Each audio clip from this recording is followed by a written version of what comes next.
សូមគោរពជំរាបសួរបងប្អូនអរគ្នាកាលនេះខ្ញុំមានរូបមន្តថ្មីមួយសម្រាប់ចែករំលែកទៅដល់បងប្អូនដែលមានបញ្ហាឬដងបាតណាទោះបីកើតយូរឆ្នាំឆាប់ក្តីបងប្អូនបាត់ជើងមកចេញឈាមឈឺរន្ធគូតឬក៏កាហាយអ៊ូលអង្គុយយូរជាពិសេសបងប្អូនស្រីៗដែលគាត់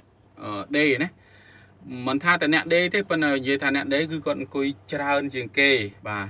ហើយអ្នកការងារផ្សេងដែលគាត់អង្គុយច្រើនហ្នឹងក៏មានអាការៈឬដងក៏បងប្អូនអាចសាកល្បងជាមួយនឹងរូបមន្តមួយនេះបាន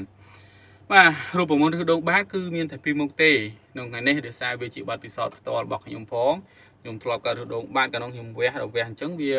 យើងអត់ហ៊ានផឹកថ្នាំអីទេចៃដន្យឬដងបាតក៏វាកើតឡើងនៅពេលនោះក៏បាត់ជើងមកចេញឈាមណាបាត់ជើងមកចេញឈាមតែរឿងបន្តិចហ្នឹងគឺចេញឈាមហើយខ្ញុំក៏បានដឹងរូបមន្តហ្នឹងពីប្រសង់មួយអង្គនៅខាងគ្រីវងលោកប្រាប់ឲ្យយកមើមចៃថៅនឹងទឹកឃ្មុំ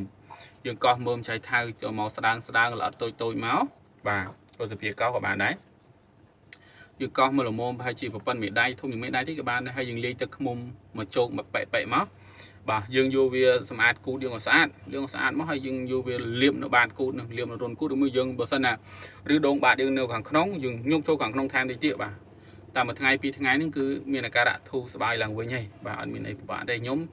ប្រើ2ដងបាទខ្ញុំប្រើ2ដងតែមួយថ្ងៃទេគាត់ណាទៅផឹកល្ងាចបាទប្រើ2ដងហ្នឹងគឺបាត់ជើងលេងមានឈាមហើយអញ្ចឹងតាមអាការៈមនុស្សដែរវាមិនដូចគ្នាទាំងអស់អញ្ចឹងទេបងប្អូនខ្លះក៏មិនងាយបងប្អូនខ្លះក៏មិនត្រូវបងប្អូនខ្លះក៏មិនជាសោះអញ្ចឹងយើងស្វែងរកថ្នាំជាបន្តទៀតមិនប្រកាសថាថ្នាំនឹងខ្ញុំប្រាប់ទៅគឺដឹងតែត្រូវដឹងតែជា100%មិនមែនទេបាទអញ្ចឹងគឺបងប្អូនសាកល្បងខ្លួនឯងទៅណាទោះវាជាជំរើសចុងក្រោយរបស់បងប្អូនក៏បានដែរបាទអញ្ចឹងគឺវីដេអូខ្ញុំមានប៉ុណ្ណេះរាល់ចម្ងល់ផ្សេងបងប្អូនអាចខមមិនសាកសួរបន្ថែមទៀតបានបាទសូមអរគុណសូមជម្រាបលា